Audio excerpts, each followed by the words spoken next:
Creepers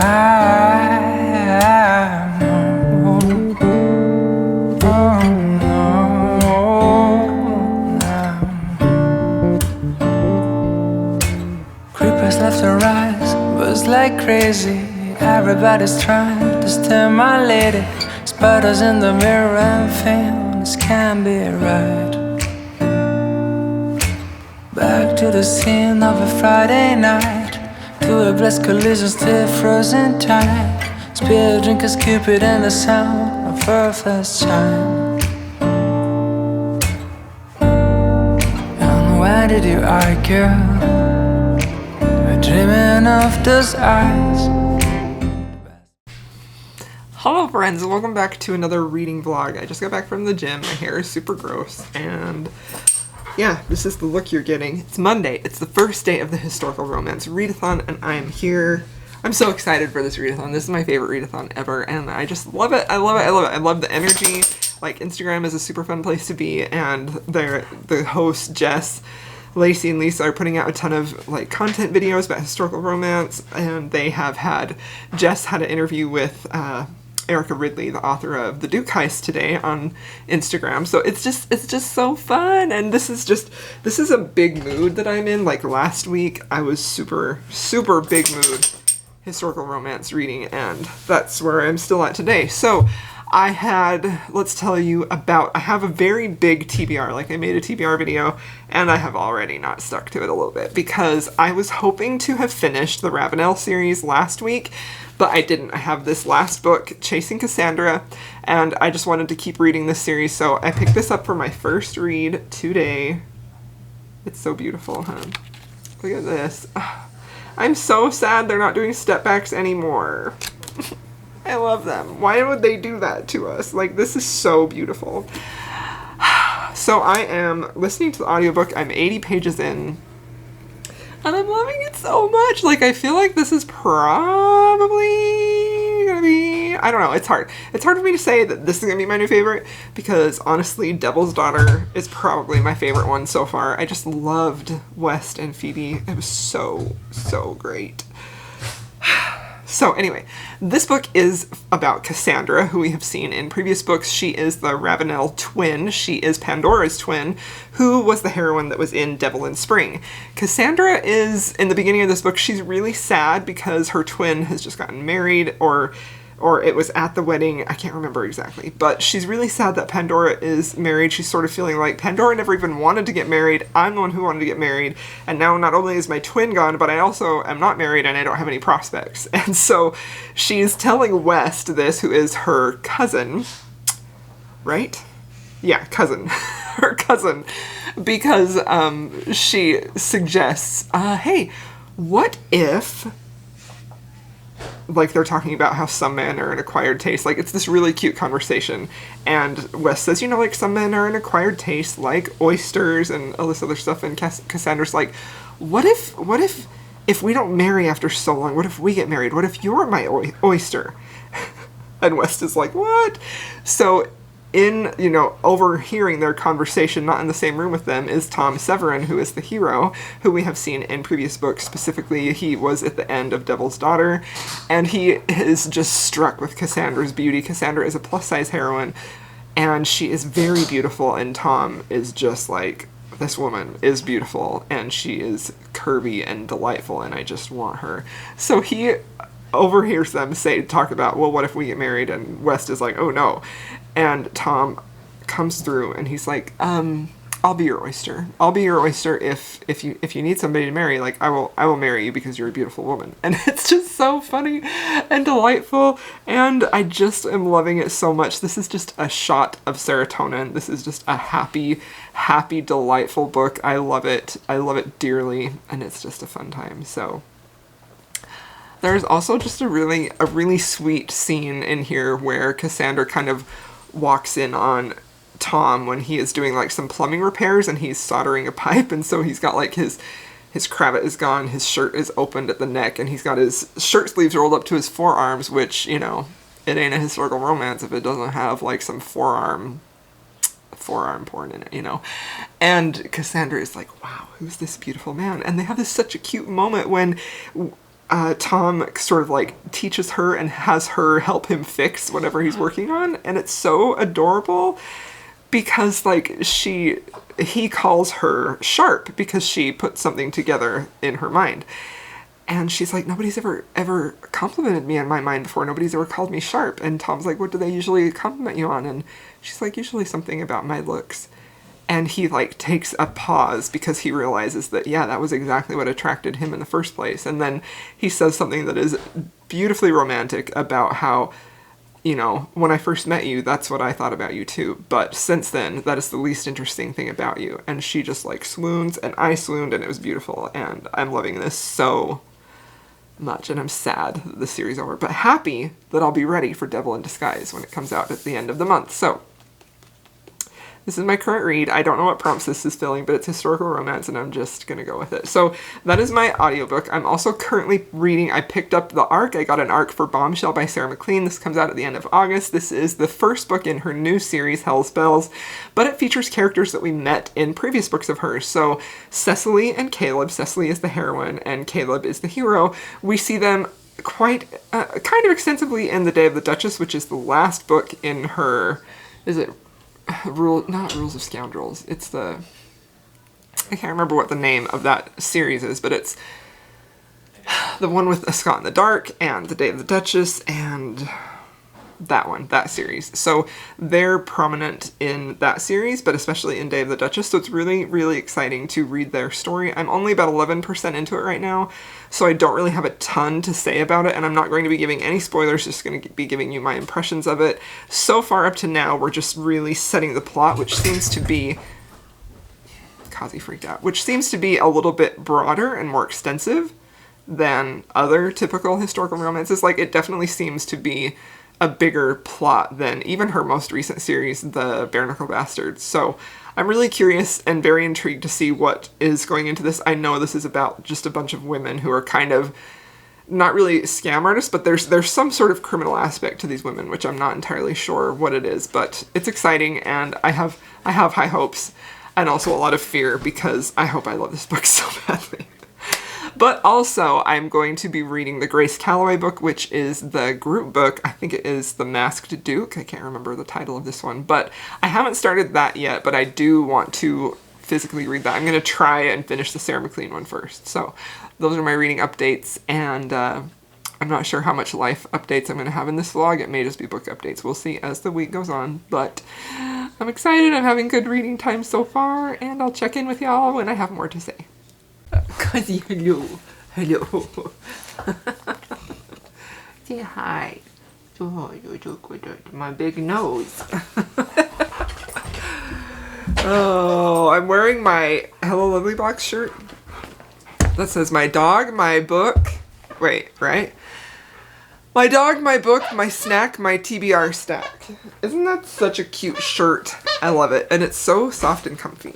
This is an extra large because I wanted it nice and cozy and baggy. I don't know what I'm doing. I swear, sometimes I get on here and I just embarrass myself by talking about nonsense. Anyway, I filmed some YouTube videos today, and I'm here, day 2 of the Historical Romance Readathon, and I have finished one book, and I'm halfway through another one. I finished Chasing Cassandra. I loved this book so much. This was so just sweet. This feels more lighthearted than a lot of the other books in the series. Like, there's not really even any huge, I mean, there's a conflict, but it's not like a huge, like, angsty conflict, you know? Like, it was just so delightful. Like, I think this book, this hero, he's so gone for her. Like, gone for her. He adores Cassandra, and he thinks that he can't have feelings. Like, he thinks he can't love. Like, he thinks he's just robotic, but he loves her, and he just takes forever to admit it, but it's so beautiful. Like, there are so many scenes in this book that are just, like, so joy-bringing. Like, there is one of the most romantic scenes I have ever read in my life, where Cassandra loses one of her shoes at a ball, and she can't find it, and she's a little worried. She doesn't want to stand up. So Tom goes under the table, Tom Severin, my man, goes under the table to find her shoe. And then he takes her out privately and they dance. And she's barefoot while they dance. And they have their first kiss, and it just, like, the way that Lisa Kleypas describes, like, all these little gestures, like, just something so small as bringing her closer to him when they're dancing, it was just, like, had me swooning so hard. This was just a delight. And Cassandra is so enjoyable because she is just so, like, humble. She's very humble. She's aware of her looks, but she's also aware of, like, she's got a brain and she's smart. But I also really like how she stands up for herself. Like, she's not a pushover, you know? There was also a really gallant moment in here when Tom had to save her reputation. And what he did, what the man did to save her reputation, like, literally just sent me. I was gone. I loved it so much. Also, like, Cassandra loves to read, and she's trying to get Tom to read novels, and he's like, I don't read novels. I am too good for such foolishness. What can we learn from novels? And she's like, I really think you could. And so there's a lot of talk, like, he reads books she's recommended, and there's a moment about Persuasion by Jane Austen, and, like, just all of the book talk. It was just... It was delightful. It was so freaking delightful. It was a freaking delight. I just loved it. 5 stars. Probably my favorite in the series, I would say. I definitely feel like the tone in this was so much more lighthearted. It was just happy, and I just really loved it. I honestly love all of them. I still love Devil in Spring. Devil's Daughter is probably, like, if Chasing Cassandra is here, Devil's Daughter is, like, right here. Like, that's how much I love that one, too. Hello Stranger was very unique and just so beautifully done, too. Like, they are just all so good. This is a fantastic historical romance series. I love and adore it. Highly recommend this one if you have not. And, like, I want to say, if you want to start this series and you haven't read it before and you don't really like Cold Hearted Rake, 'cause same. I didn't really like that either, but they get so much better, but you really need to read them in order, and I hate saying that because I hate having people read books that they don't love. But you need to read them in order. Okay, I'm done gushing about this. This was so good. So this one counts for the prompt of self-made man because Tom made his fortune himself. He's a railroad man.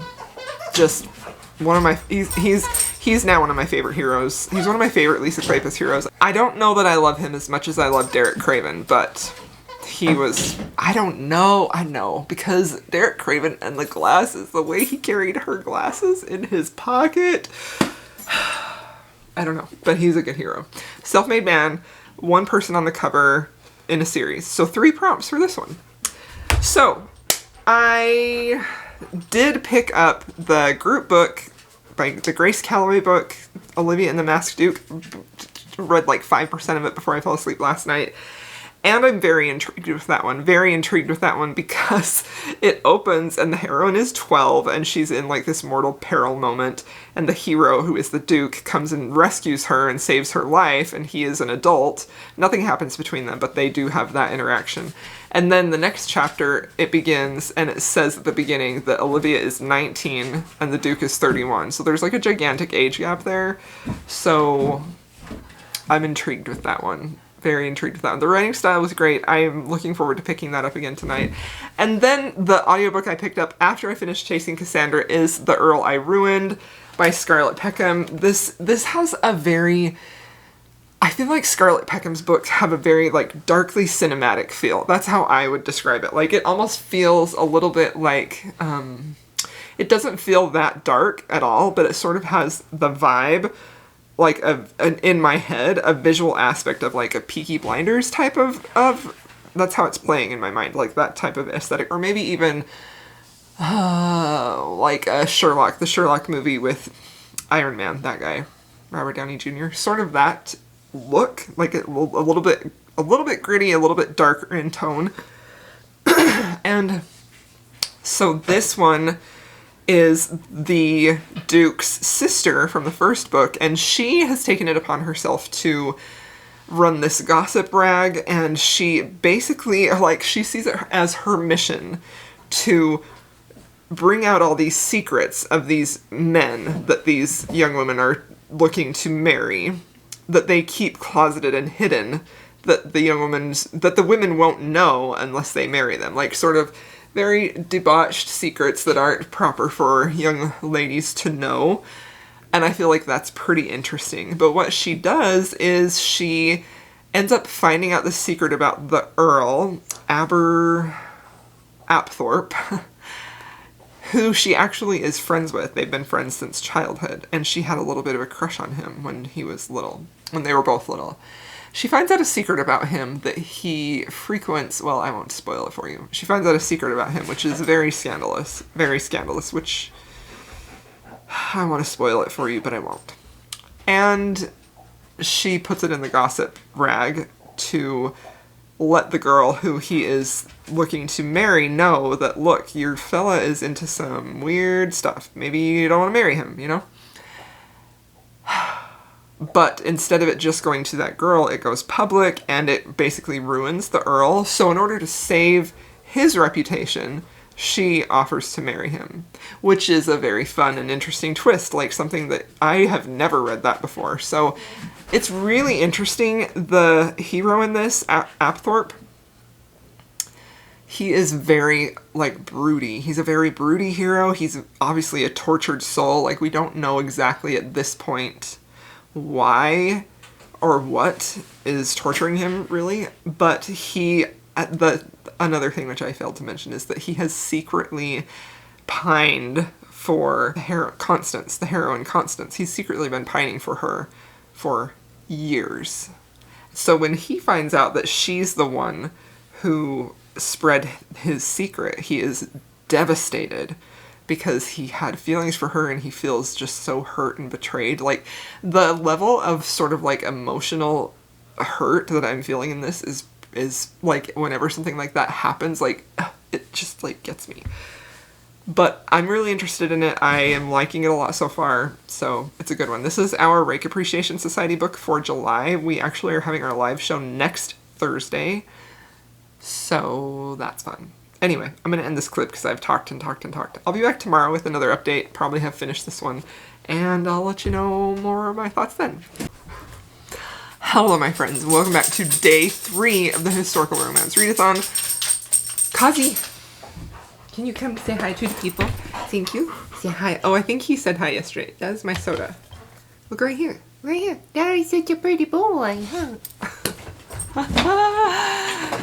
Now he's probably still going to be crazy. So it's day 3. I have finished a book and I've started 2 more. Also, still currently reading the Grace Calloway book. So let's talk about that one really quickly because I only read a little bit further into it. I am only on chapter 2, but the first chapter was so great. I loved the setup that she was in this mortal peril incident and the Duke came and saved her, and I really liked that she was so young and he was an adult, and just how that was going to set up for future. But then book 2 has a completely different tone. We're introduced to other female characters that it sounds like they're forming like this sort of girl gang, and Olivia is going to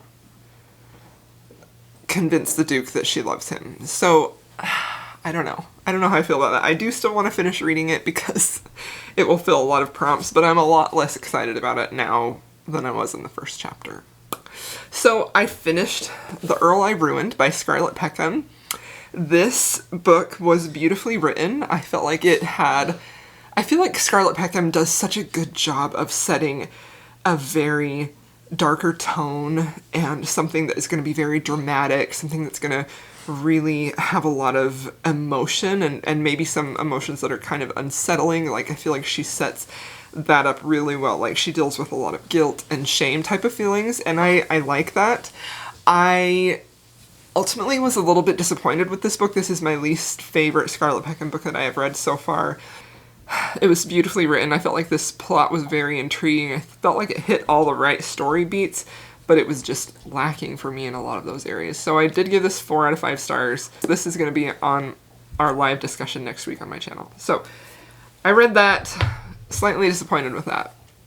So then I picked up, after I finished that, I immediately went into this, and I have just barely started this, but I'm really interested in this one because this is about, he is an evangelical reformer who is looking to shut down the Charlotte Street business, and the heroine is, I believe, the whip master, or yes, she is from Charlotte Street. So we meet her in the first book, and I think this one is going to be very interesting. These are glossy. I'm sorry that I keep holding it weird. I think this one is going to be really interesting, and I really hope that it delivers. I think it could deal with some things that are going to be very intriguing. So I am reading this one. I am reading the Grace Calloway that I talked about, and then I also just recently picked up Lord of Scoundrels. I was going to wait to read this for a vlog that I want to do when I read, because Jessin picked this for me. I asked Jessin from Jessin Reads Romance to pick some books for my TBR for July, and she picked this, and so I put it on my historical romance TBR instead of like devoting a whole week, because I want to devote a whole week to the books that she picked for me. And I am only a few chapters in. I'm intrigued, very much intrigued. I really like the setup of Sebastian. I feel like he has a lot of complexity to him, which I'm really excited about, and I also feel like Jessica is already like wowing me. Like, I really like her character so far, and I think I'm only on like chapter 2, so I'm just kind of barely into this. So if this is chapter 2, I'm only maybe like 40 pages into it, but I'm listening to the audio. So I'm liking this. I will say that I kind of went back and forth about if I actually wanted to read this, because I kid you not, every time I mention this book, I am overloaded with comments about how wonderful this is and how much I'm gonna love it. And the hype is kind of getting to me. Like, I am nervous. I'm nervous. I'm not gonna love it, and it feels like a lot of pressure because everyone loves it. I feel like the next time I choose to read a hyped book, like, I'm not gonna say a word about it. I'm just gonna read it because it's stressing me out. So I hope I like this, and that y'all will still be my friends if I don't. And I hope I like this one. I hope this one is better than the second one. I mean, it wasn't terrible, but it didn't have the wow factor that I felt like the Duke I Tempted had or the Rakes had, you know? But it was still good. It was just slightly disappointing. So that is all for this update. I'm gonna go eat some dinner and work and keep reading.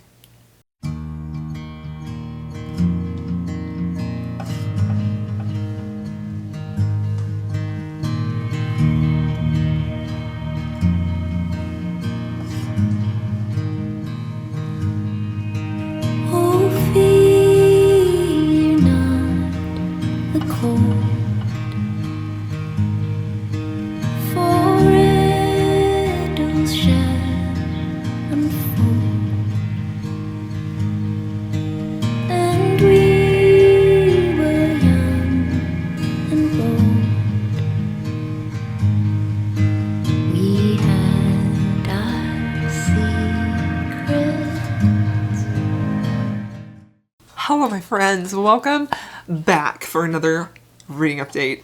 It is day 4 of the Historical Romance Readathon, and I have some news. I have DNF'd 3 books. Yesterday, after I finished The Earl I Ruined by Scarlett Peckham, I struggled to find an audiobook that I could pay attention to. Like, my attention span was like this big, and I just like kept like not paying attention at all, and I had to like keep going back and trying to re-listen, and finally I was like, these are just not working. So these were the 2 audiobooks that I was trying to listen to. I feel like I maybe was just not in an audiobook mood. I don't know. I don't really know what my deal was. I was starting to feel a little slumpy, so I finally decided I want to read both of these, and I want to be in a good mood when I'm reading both of these, like this one especially. So I decided to DNF both of these temporarily. So those are not happening right now. And then I also decided to DNF the Grace Calloway book because to be honest, because I was talking to Jessin and she was telling me her problems with it, and I had kind of picked up on some of that as I had started into the second chapter. I still feel like the first chapter was pretty much perfect. Like it had such potential to be such a great story. Like I was excited about it. And then the second chapter just kind of left me feeling a little meh. And because I was feeling a little bit slumpy anyway, I just decided to DNF all three of those. So those ones are just not happening right now. Maybe I will get to, I for sure am going to read these two. I don't know that I will get back to that Grace Calloway. I may try a different one. I probably will try a different one of hers, but I don't really want to read that one anymore. So, 3 DNF. So last night, I didn't listen to any audiobooks yesterday, and I was honestly feeling kind of bummed about it. Like, because if I don't listen to audiobooks during the day, then I pretty much get 0 reading done, because I don't really have, like a lot of us, I don't have a lot of time to physically read. Usually only like a half hour or so at night. So I was bummed because that meant that I wouldn't have anything to update you on. And I know this is really like, I was very much in my head about it and feeling sorry for myself and having a pity party. And so I told my friend Jen, my dear sweet friend Jen, how I was feeling. And she's like, you were not a loser, because I'm like, I feel like a loser because everyone else is reading like 2 books a day and I can't. And I'm just a slow reader. Like sometimes I can listen to audiobooks at a high speed, but I have to work my way up there, and by high I mean like 2 to 2.5.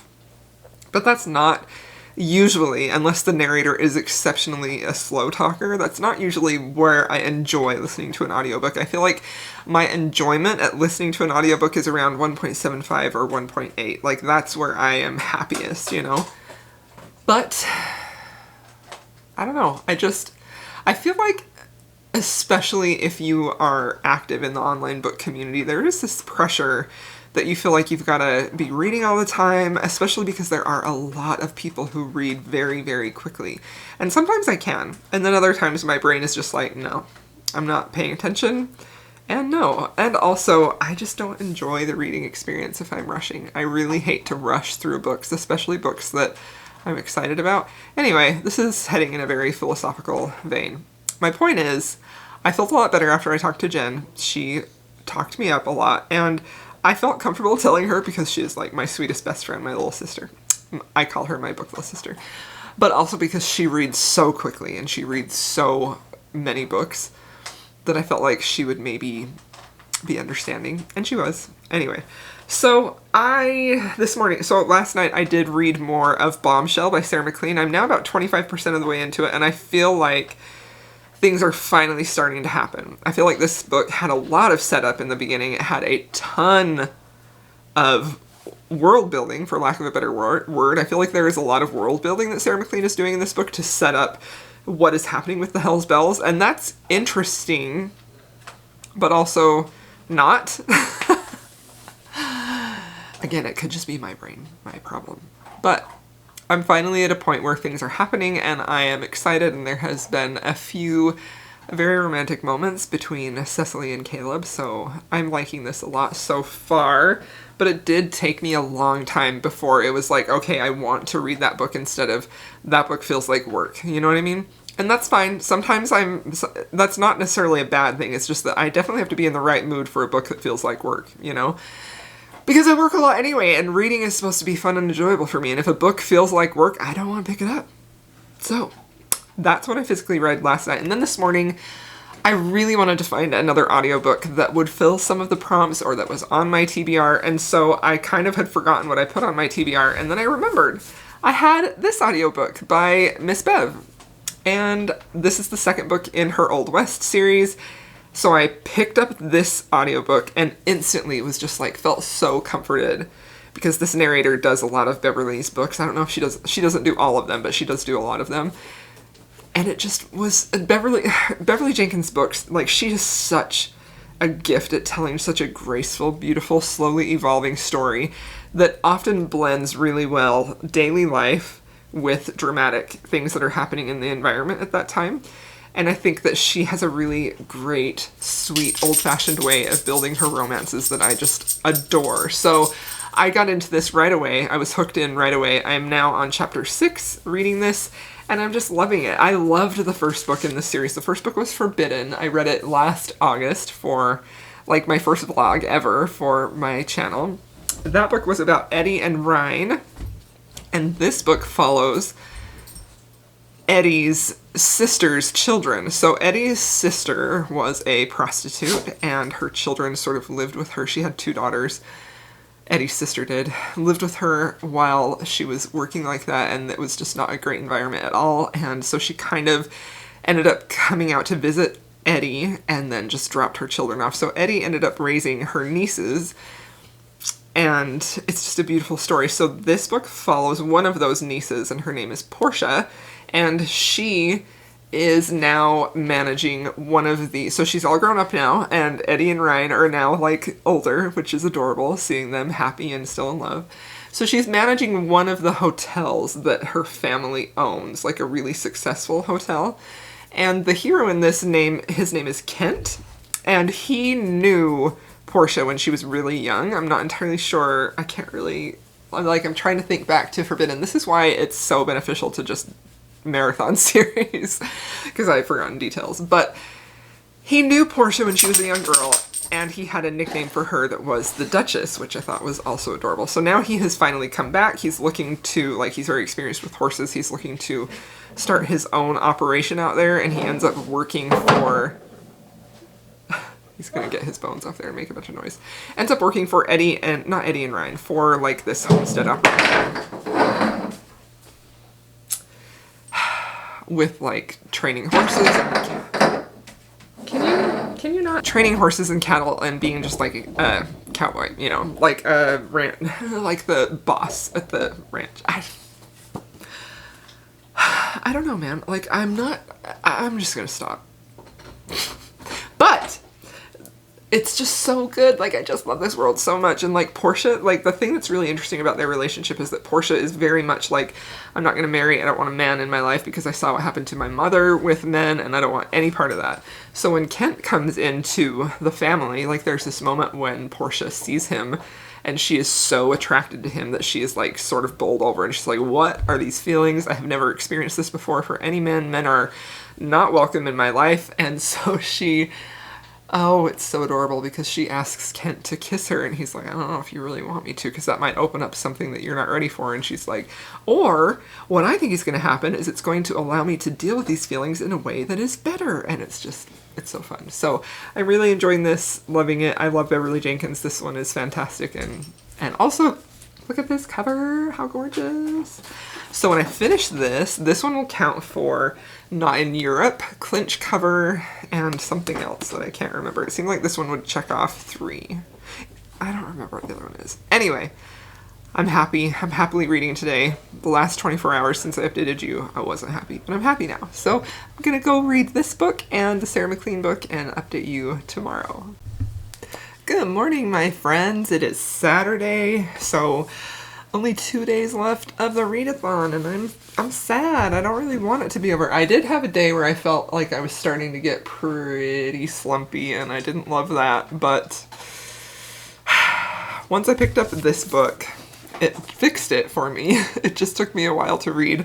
We went to visit my parents yesterday, me and my boys, so that was really nice. We got to go see them, and that spent a good portion of the day. But I did finish this book. I finished Breathless by Beverly Jenkins. This is book 2 in the Old West series, and I loved this. I really, really enjoyed this. This just felt like a very comforting read to me. I just love Beverly Jenkins' books so much, and I loved Portia. Portia's character in here, she's one of Eddie's nieces from book 1, so her mother was a prostitute and she's really struggling, doesn't want a man, that type of thing. But I was really pleasantly surprised to see how quickly and how just without any doubt Kent just won her over and she just loved him. It was just beautiful. Their love story was so beautiful. I really liked it. I do feel like this is I think that of all of Beverly's books that I've read, this one is the lowest angst, I would say. It seems also very low conflict. There's really not a point in the relationship where you think they have a breakup and are they going to get back together, which I really liked. I thought that was just beautiful. I think that I was thinking about this last night, and I feel like, I'm sure this has been said before, I'm sure this isn't revolutionary, but it just like struck me last night when I finished this and was just feeling just how beautiful it is. So I did give it 4 stars instead of 5 stars because I felt like I would have liked a little bit of will they, won't they, and it really didn't have that, but it wasn't a bad thing. That's just my personal preference. But if you are looking for a beautifully romantic, old-fashioned romance that is very low angst, I would definitely recommend this book.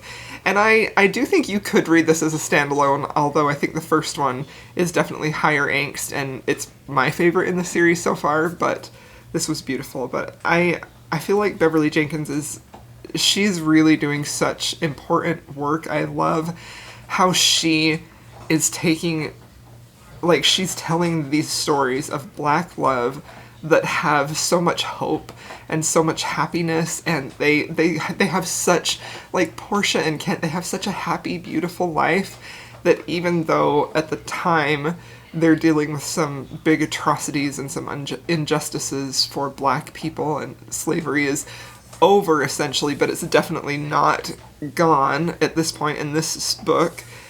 The effects of that prejudice, the effects of that racism is still very real.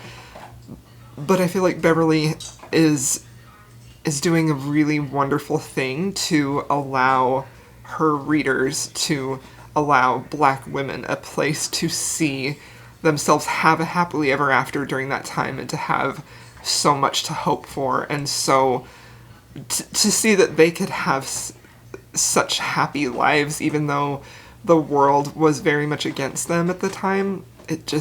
I love it so much, and I do apologize if I said that in the wrong way. I wanted to try and say that right, but I felt like I needed to say that because it just overwhelmed me with that when I finished this book. It was just absolutely beautiful, and I adored it. So 4 stars for this one. This one counted for my prompt of not in Europe and clinch cover.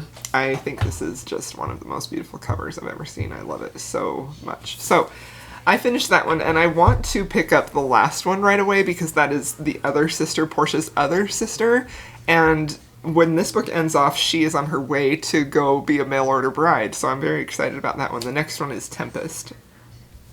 But instead of diving into that one, I decided to kind of go back to my TBR, which was pretty extensive. I had a lot of books on there, and see if any of those were kind of catching my eye, that I may want to pick up another one on audio and try and get one more audiobook done. So I went with The Devil of Downtown by Joanna Shoop. I wanted to finish this series, and I felt like, what perfect timing for this. I liked the first one in this series, loved the second one. So I liked the first one was The Rogue of Fifth Avenue. I liked that one. That was 4 stars.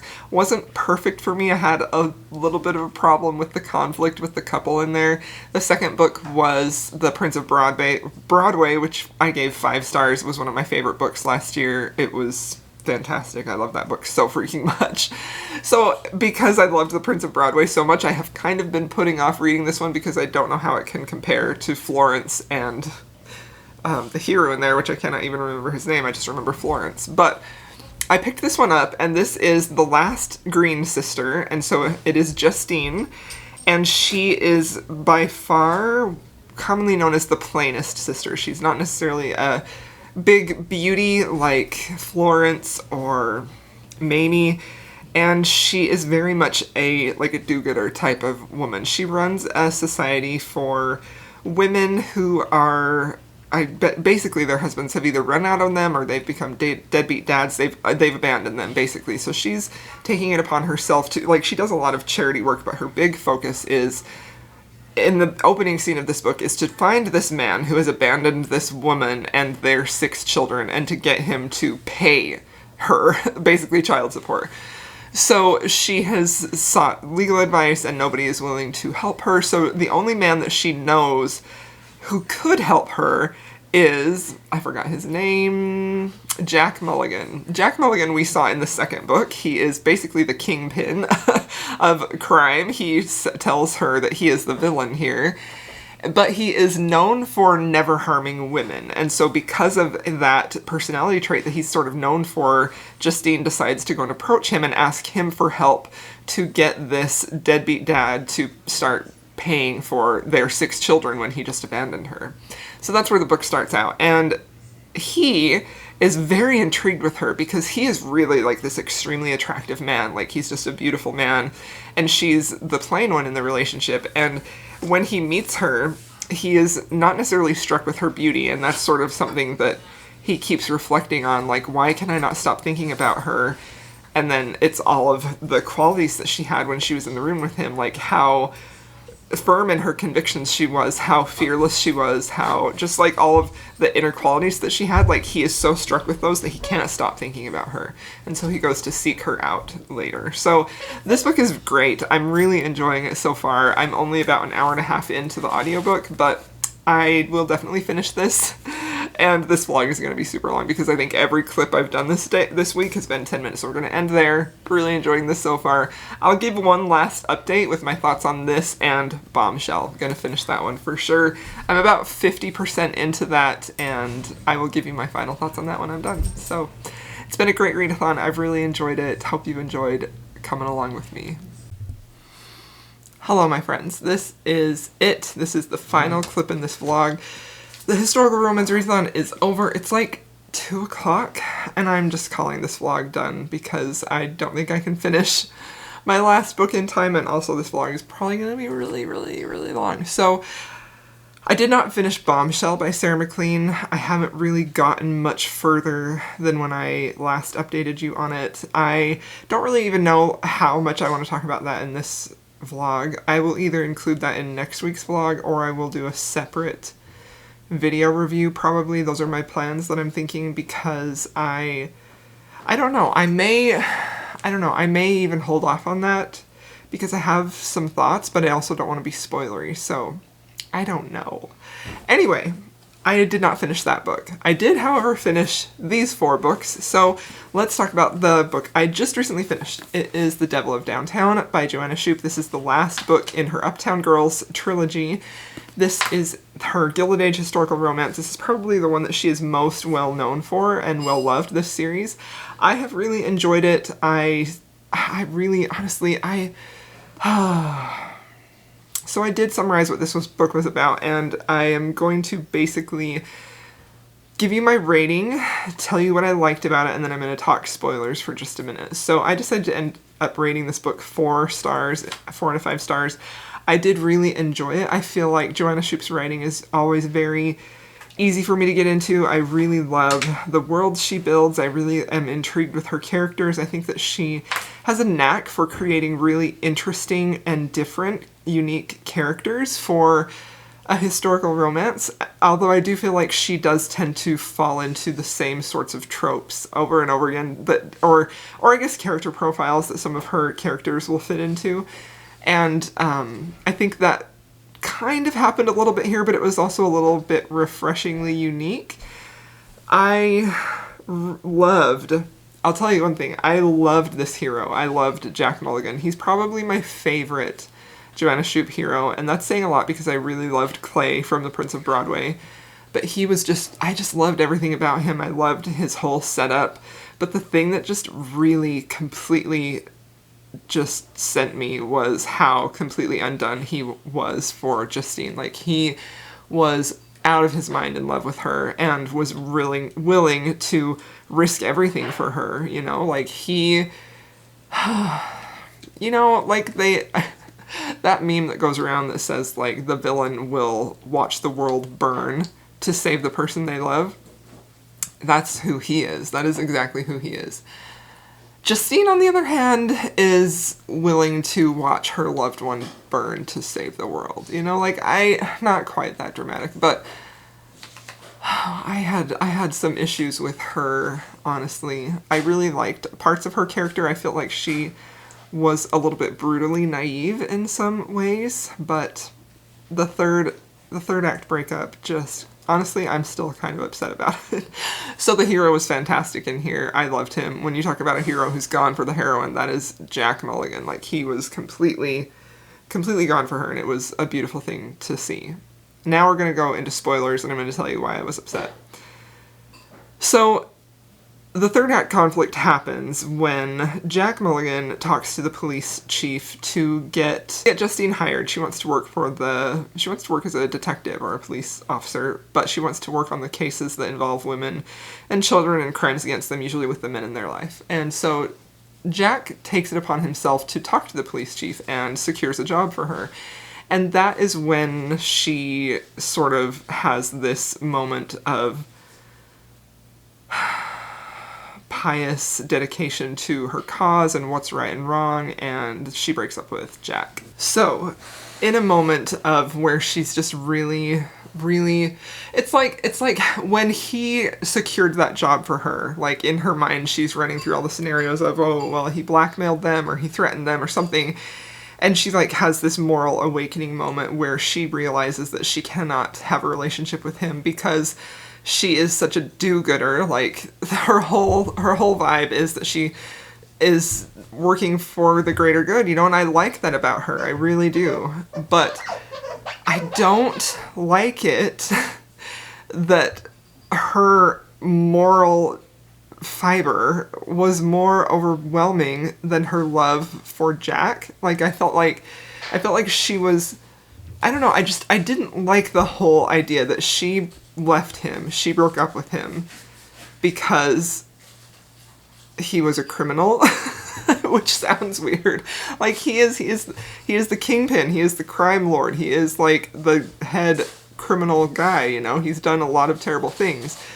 But in a way, I feel like there is an appeal to him because he has done bad things to bring about a better result, like his whole thing about working with or protecting women from violence, like that was a big thing to him because of his mother and what happened to her.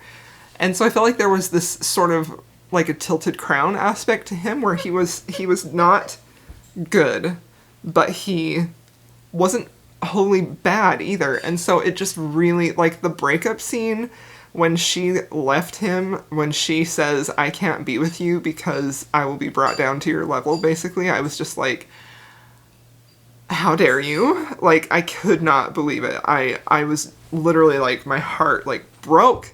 And the way that Jack responds to that and how he tries to get her to stay with him and to let them work it out. And like, he is begging and pleading with her. He says in French, I can't live without you. And I'm just like, I don't know. That bothered me. I guess that bothered me so much because it just felt like, it felt like she wasn't asking him to change, but she wasn't willing to love him as he was. And I understand that's her character. Like, she is very much a do-gooder, like they call her in the book. But I think that something that I love in all of my romance novels, and I think Lisa Kleypas does this so well, is when the hero usually changes because they are in love, It is their choice to change. It's not something that is, like, heartbreak that leads them to that change, Like, I don't know. I didn't like that at all. So, stuff goes down. Final conflict happens. He ends up losing his hold as the crime boss to save Justine, basically, and his life. And that is the point when he finally decides to go back to Justine, and she takes him back because he's decided, well, I'm not going to be a crime boss anymore. I'm going to live a good life now so I can be with you. And she takes him back. And I just felt like I didn't love how he was required to be tamed in order to be with her, I don't know. I didn't like it. I was really disappointed with that. And I feel like this happens to me all the time with Joanna Shoop books. I have 2 books of hers that I have been completely satisfied with. 2. And I've read a lot of her books. Almost all of them. I haven't read her debut series, her only Regency romance, but I have read all of her Gilded Age books. And I feel like 80% of the time I'm disappointed in how they end. And I just feel like I felt a little betrayed. And I felt like when they finally got together in the end, I just was disappointed and it didn't feel real. I don't know. That being said, I still loved their romance. I loved their romance before she walked out on him and said, I don't care if you can't live without me, I'm leaving you, and broke him. I still loved their romance. It was great. I thought this was a really good... I really liked the story itself. I felt like the plot was pretty solid in this. It was good. They had great chemistry, and there were some very romantic scenes in this I really loved, but... Oh, I was disappointed. So I gave it a 4-star purely because I love Jack Mulligan and I felt like the romance was solid until that point. Excuse you. Come here. But it was still a good read. I mean, if you've read the series, hi. You know, you gotta continue. I hadn't finished the series because I was really afraid that this was going to happen again, and I don't know. Like, there's a lot to love about this book, but there was something major that just pissed me right off. So 4 stars, that's probably generous, largely because I just loved that hero. He was a man who would burn the world down to save Justine, and she was not worthy of him. So those are my final thoughts.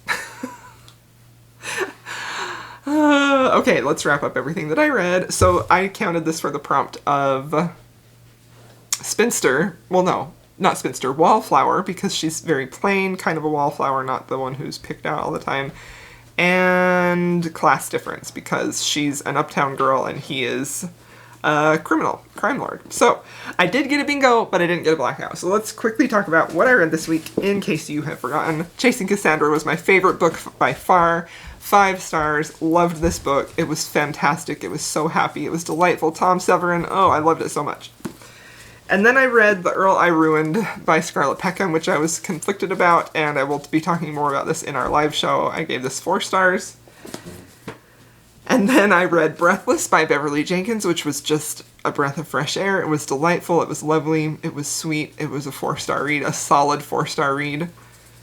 And then I read The Devil of Downtown, which had some beautiful parts, but also some disappointing parts. 4 stars. So I read 4 books, 4 good reads. I enjoyed all my reads. I had that weird day and a half where I couldn't get into anything and DNF'd 3 books, but that's pretty good. So this was a very fun readathon. Thank you to the hosts for having it. I had a good time reading historical romance, and yeah, if you participated in the readathon, let me know what your favorite read was below.